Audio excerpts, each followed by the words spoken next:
Kesan perkembangan nasionalisme. This is your final subtopic dalam bab 2 tentang nasionalisme.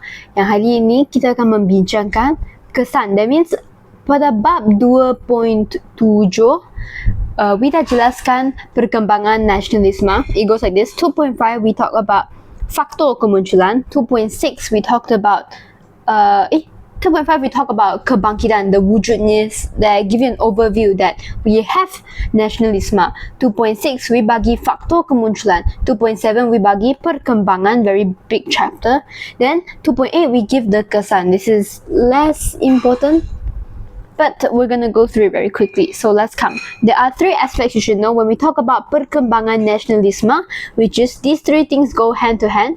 Politik, dari aspek politik, kesan politik, ekonomi dan sosial. So we akan bermula dengan kesan politik. Okay, jom.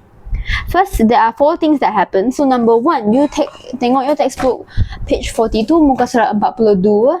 Okay, here we say that politik, the first thing that happen is usaha intelek golongan intelek berpendidikan Inggeris dan Kesatuan Melayu Singapura, KMS, Kill Myself. Okay, that is your first aspect yang mengesah kerajaan meningkatkan peluang pekerjaan dalam pentadbiran British. This we dah jelaskan in 2.7. Then we have dasar desentralisasi. This is a new thing. Okay, new thing yang di mana British memperkenalkan dasar desentralisasi. So we'll go through what that is. Then 2.7 you dah belajar lah this one. 2.3 in your Asia. So nasionalisme di China, but this is considered new subtopic, but it's still somehow a bit related to 2.3.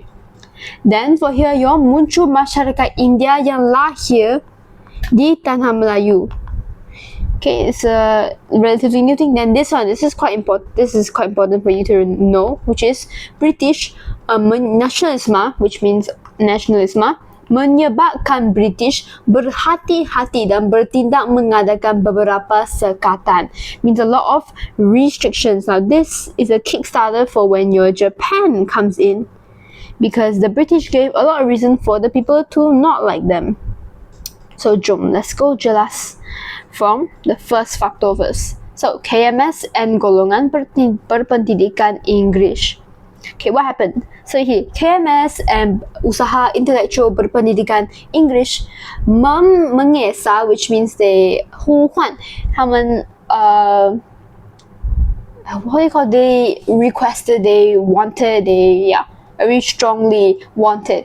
Kerajaan meningkatkan peluang pekerjaan, that means your job opportunities, dalam pentadbiran British. Okay, bilangan orang Melayu dalam Malayan Civil Service, okay, put over here, MCS, your Malayan Civil Service, bertambah daripada 7 orang kepada 20 people. Wow!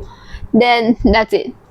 So what this is trying to tell you is that the usaha that we learned at bab 2.7, which means the usaha that we learned, right, was it technically berjaya from 7 people to 20 people, quite successful compared to the others. So that is for KMS and your English. Now let's go on. Boom. Dan tu dasar desentralisasi. So British memperkenalkan a new policy, the pasal decentralization. Dasar desentralisasi. What does this mean? Okay, mendorong orang Melayu lebih peka tentang masa depan mereka. This policy was to ensure that the orang Melayu emphasize more on their thought, more aware about their punya masa depan, their futures. Okay, then dengan ini British cuba mengembalikan kuasa Sultan, Presiden dan Majlis Mesyuarat Negeri yang tercabar akibat pembentukan negeri-negeri Melayu bersekutu. So through this dasar decentralisasi, the real reason was so that they dapat kembali, this is the keyword lah, mengembalikan kuasa Sultan and then your resident, let me put an R, like a hat with an R, resident British lah. And then this Majlis Mesyuarat Negeri. Dah belajar kat Form 3, not too much of an explanation here. It's a meeting that did not do any of the sultans any justice. Thus, yang tercabar that was challenged when they formed the Negeri-Negeri Melayu Bersekutu, which has 4 states in them. Can we name the 4 states? Your Kelantan, Terengganu. The 4 states in Negeri-Negeri Melayu Bersekutu, your Kelantan, let me think, your Perak, your Negeri Sembilan, what's another one? Negeri Sembilan, let me think. Okay, I think I can name Negeri-Negeri Melayu Tidak Bersekutu faster. Johor, Terengganu, then your Pahang. Pahang is here. There you go. Found it. Okay. We make a bigger eraser first. Ding, ding, ding, ding, ding, ding, ding. Okay, cool. Now, they say, okay, kesannya orang Melayu mula menyuarakan kepentingan berpersatuan. Thus, with dia punya dasar desentralisasi, orang Melayu, Malayan, mula menyuarakan, 开始 voice out dia punya kepentingan berpersatuan, that 他们的团结的这种必要性的 importance of being united, bagi membincangkan soal politik. Here's a politik symbol here. Membincangkan soal politik dan tertubuh persatuan peringkat negeri. That's it. Tum. So we've dah jelas. This one, the peluang pekerjaan dan dasar desentralisasi. Let's come for the nasionalisme di China. Apa yang berlaku? Okay. This is not your Dr. Sun Yat-sen punya nasionalisme. It's a bit different. Okay, so nasionalisme di China mendorong golongan revolusi memberikan perhatian terhadap pendidikan masyarakat China. So this is an emphasis on your education, your punya pendidikan. So, kelab bacaan dan pasukan drama ditubuhkan agar dapat membaca berita dari China. That means now with the emphasis on pendidikan, mereka dah ada yang ni kelab bacaan, your reading club. Dan drama, pasukan drama. Okay, bit different. Drama institution, drama groups yang ditubuhkan supaya agar dapat reading news, so you can read news from China. Okay, in 1921 pada tahun 921 banyak sekolah Cina didirikan formed dengan menggunakan bahasa Mandarin sebagai bahasa pengantar. I'm gonna put this somewhere. Okay, still relating to your pendidikan. The other sekolah Cina. Okay, where bahasa Mandarin is your bahasa pengantar. Okay, then we go to a final point. Bertujuan menggantikan dialek lain seperti perkembangan yang berlaku di China. So why did we emphasize that this is our new bahasa pengantara? Is because if you're Chinese yourself, you should know that there are a lot of dialects and 很多方言 out there. Thus, di China themselves, they dah jadikan bahasa Mandarin sebagai bahasa pengantar. So the Chinese at Tanah Melayu juga copy mencontohi tindakan mereka. And then finally, we have 2 points left. So munculnya masyarakat India yang lahir di Tanah Melayu. So what happened? Mereka dikenali sebagai, okay, this is the name, the straight-born people. The straight-born, the straight-born people lah, short form. Okay. Dan mereka berusaha membentuk identiti sendiri. This is another fact. Bentuk to form your own identity, not influenced by other people. That is, the next point is that mereka mementingkan perpaduan serta mula melihat perkembangan politik di Tanah Melayu. Then they emphasized on unity and started to look at the political advancement, political expansion in Tanah Melayu. Then we go into a final point, which I argue is a little bit more important. Yang British nationalism. So all of these things we just discussed menyebabkan British berhati-hati dan bertindak mengadakan beberapa sekatan to form a lot of restrictions. This is not how you write sekatan. Sekatan. And that's what Ibrahim, then they say Ibrahim Haji Yaakob, Ishak Haji Muhammad, Ahmad Bustaman ditangkap dan dipenjarakan. They were captured, they were arrested and jailed in Singapore. Why? These people, remember, the people I just mentioned here, these 3 men, who are they? They are part of your KMM. You know, yang radical tu. So mereka, so they were captured by the British. You can imagine? No one like that. No one like that.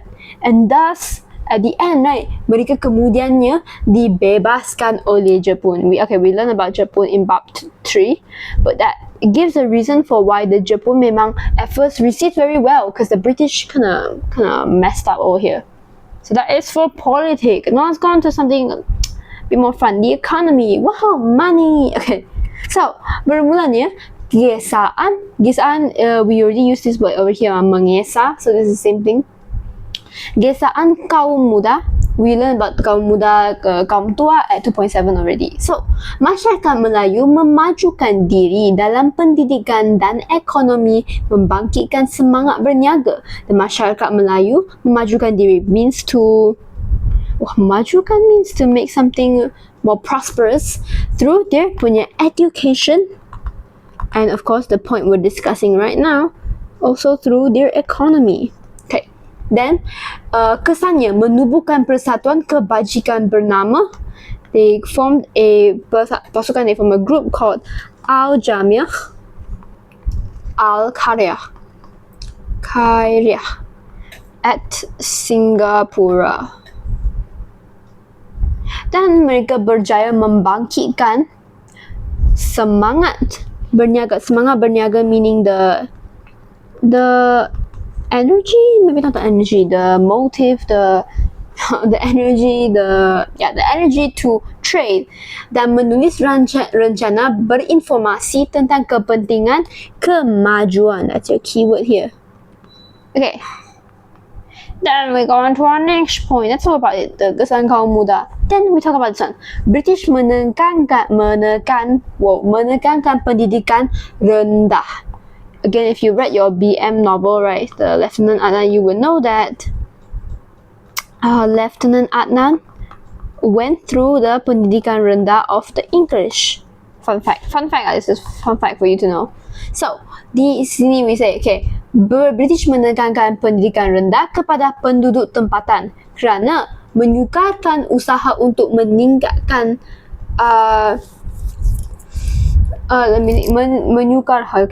menyukarkan usaha untuk meningkatkan taraf hidup, to make something tougher, to make the effort difficult, to meningkatkan taraf hidup, 提高你的生活水平, to make your life even better. Dan Zaba membangkitkan isu ini semasa mengajar di SITC. Zaba, remember, our guy here, and then SITC we dah belajar the madrasah, the maktab, the Sultan Idris teaching what's this? University. Hey, what the frick? It's a C. Where are you? Hello guys. TC. Okay. Dan akan dan telah menyediakannya to raise awareness to the training teachers, guru pelatih akan pentingnya pendidikan tinggi dan kurikulum bahasa Melayu, English. Next, honestly, this is a very fast go through because it's not too much like important things here. So, akhbar berbahasa English. This one we talked about as well in 2.7. The Malay Mail and the Malaya Tribune berusaha mengasaskan dana.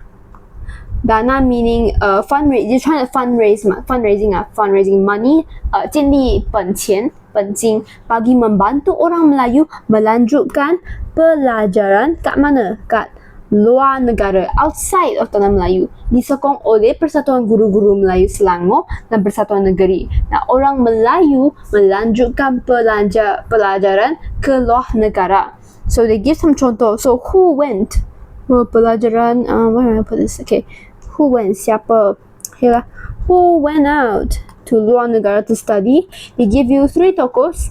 Okay, Tunku Abdul Rahman, Tunku Yaakob, dan Muhammad Zain Arifin. Of course, if we're gonna remember, I would pick Tunku Abdul Rahman lah. Who doesn't know this guy? Okay, but that's up to you. There's 2 other men you can memorize. Let's go on to the next one. Okay, now this one, social. I think probably the most interesting one out of all these 3, which is aspect social, kesan social. The first thing they jelas, you have 3 aspects here. Aspek pendidikan, then all about your lepasan SITC, which is where your Zaba was teaching in. Then we have the penerbitan, the printing of majalah Bulan Melayu. That is a guru wanita from a guru wanita di Johor Bahru yang tersebar ke serata tanah Melayu dan Indonesia. So it started off from a small women's school and then spread very far away, all the way to tanah Melayu and Indonesia. So the next one is masyarakat India dan Ceylon. Ceylon here is Sri Lanka. Okay, menubuhkan persatuan untuk menjaga kebajikan mereka, to take care of their well-being, their welfare. Dan finally, tuntutan masyarakat Cina. Masyarakat Cina punya request, tuntutan. But let's go all the way back to your aspek pendidikan. We were just talking about lepasan, melanjutkan your pendidikan luar negara. So let's continue here. So, aspek pendidikan, tuntutan untuk mendapatkan peluang pendidikan melalui your akhbar, your majalah, and persatuan. Wujud kesedaran yang tinggi, that means a very high awareness, kesedaran yang tinggi dalam kalangan masyarakat yang belajar di madrasah, and whereas your sekolah Melayu. Sekolah Melayu, okay? Then to the next point. Oh, sorry, not yet. Mendorong dan sekolah Melayu. Kesedaran ini juga mendorong means also mendorong means to encourage. Yes, mendorong mereka menulis, to write, and menerajui means to 创写, to found, to form your own majalah sendiri. Then going back to your lepasan SITC, what happened here? Well, for here, so lepasan SITC juga menunjukkan peningkatan daripada peningkatan, I think I'm going to do this and this symbol for tingkat, peningkatan, okay?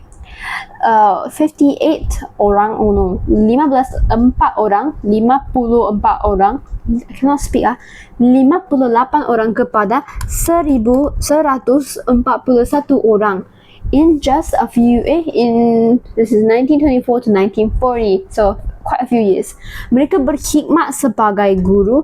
They served, khidmat means serve, or in this case work as teachers, guru, untuk membantu meningkatkan tarif pendidikan dan munculnya ramai guru wanita, women teachers,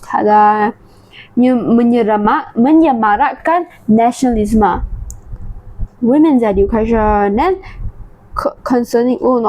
relating to this about your women's education, we come to the penerbitan majalah Bulan Melayu.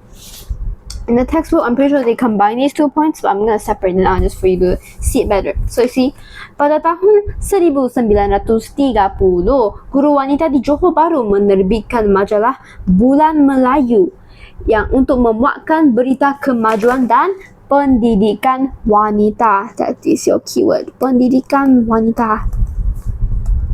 Women's education. Dan the main person pushing this, your penggerak utama, is your Ibu Zain, your girl boss right here, Ibu Zain, yang kerap mengingatkan wanita tentang kepentingan ilmu pengetahuan untuk mengangkat martabat, which means to meningkatkan kedudukan wanita.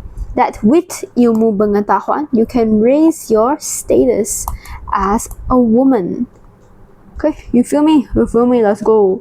Then okay, India dan Sri Lanka. Okay, what's happening here is that these are people trying to get their punya kebajikan, right? We say that here, untuk menjaga kebajikan mereka. So we give a contoh. E.cc. Oh no, I wrote his name wrong. EEC Turai Singham yang merupakan Presiden Malayan Rubber Estate Owner Association berjaya membantu meningkatkan perusahaan getah. Getah is your rubber if you did not know. Semasa zaman kemelesatan ekonomi. Okay. For anyone taking economy, you should know this.